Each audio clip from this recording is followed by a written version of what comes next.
O'rtoq, nimadir bo'lgan shekilli.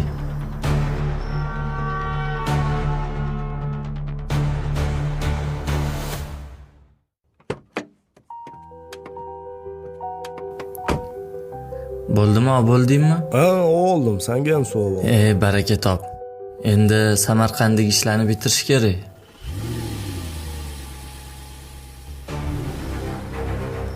Hozir bolam, hozir yetib boramiz. Hozir.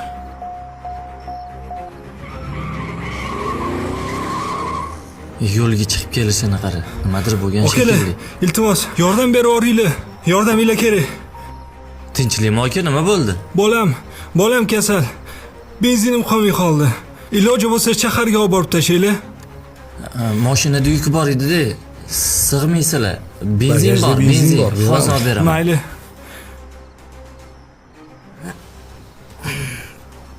Mana aka, mana shuni oling.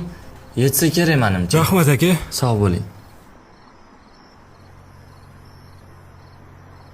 Pulni bak qo'rur o'rtoq.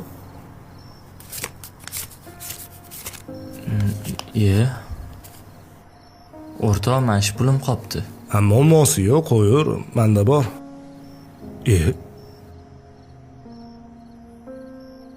Tushunmadim.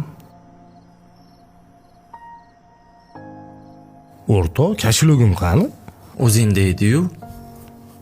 Cho'nchagimda turadi-yu, qayerga yo'q qoladi? Tushib qoldimi, ha? Endi nima qilamiz?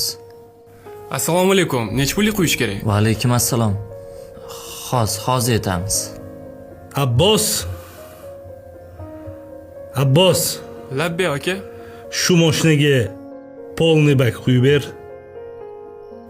Xo'p bo'ladi. Polni bakda bordimi? Qarachi.